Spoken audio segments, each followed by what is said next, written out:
Gig വർക്കേഴ്സിന്റെ തൊഴിൽ സാഹചര്യത്തെക്കുറിച്ച് കേന്ദ്രതലത്തിലടക്കം വലിയ ചർച്ചകൾ നടക്കുന്നതിനിടെ ഒരു ഗിഗ് വർക്കറിനെ ക്രൂരമായി ആക്രമിച്ച വാർത്തയുടെ വിശദാംശമാണ് ബംഗളൂരിൽ നിന്ന് വരുന്നത്. ബംഗളൂരിൽ ഡെലിവറി ഏജന്റിനെ ആക്രമിച്ച 2 പേർ പിടിയിൽ. അപകടത്തെ തുടർന്നുണ്ടായ തർക്കത്തിന് പിന്നാലെയാണ് യുവാവിനെ 2 പേർ അതിക്രൂരമായി ആക്രമിച്ചത്. ഹെൽമറ്റ് കൊണ്ടാണ് അടിച്ച് പരിക്കേൽപ്പിച്ചത്. കേസിൽ ആക്രമിച്ച 2 പേരെയും പോലീസ് അറസ്റ്റ് ചെയ്തു.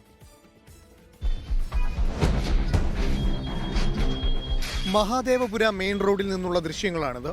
പോക്കറ്റ് റോഡിൽ നിന്നും മെയിൻ റോഡിലേക്ക് ഇരുചക്ര വാഹനത്തിൽ വരുന്ന ഡെലിവറി ഏജന്റ് ദിലീപ് കുമാർ യുവാക്കൾ സഞ്ചരിച്ച ബൈക്ക് കണ്ടതോടെ ബ്രേക്കിട്ട് നിർത്തുന്നു. വാഹനം കണ്ട് ബ്രേക്കിട്ട യുവാക്കൾ നിലത്ത് വീഴുന്നു. തുടർന്നായിരുന്നു ആക്രമണം.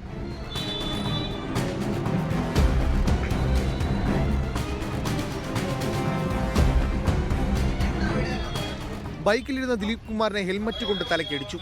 യുവാവ് നിലത്ത് വീണു. തടയാനെത്തിയ നാട്ടുകാരെയും യുവാക്കൾ ആക്രമിച്ചു. നാട്ടുകാർ പോലീസിൽ വിവരം അറിയിച്ചു. ബൈപ്പനഹള്ളി പോലീസ് സ്ഥലത്തെത്തി. ബാംഗ്ലൂരു സ്വദേശികളായ ജഗത്, ധർമ്മ എന്നിവരെ അറസ്റ്റ് ചെയ്തു. റോഡിലെ ആക്രമണങ്ങൾ അനുവദിക്കില്ലെന്നും കർശന നടപടി ഉണ്ടാകുമെന്നും DGP എക്സ്പോസ്റ്റിൽ വ്യക്തമാക്കി. 24 ബാംഗ്ലൂരു. ലോകത്തെവിടെയായാലും ഏത് സമയത്തും 24 വാർത്തകളും ഓഗ്മെന്റഡ് റിയാലിറ്റി പാക്കേജുകളും എക്സ്പ്ലെയിനറുകളും വിശദമായി കാണാൻ ഞങ്ങളുടെ YouTube ചാനൽ നിങ്ങൾക്ക് സബ്സ്ക്രൈബ് ചെയ്യാം.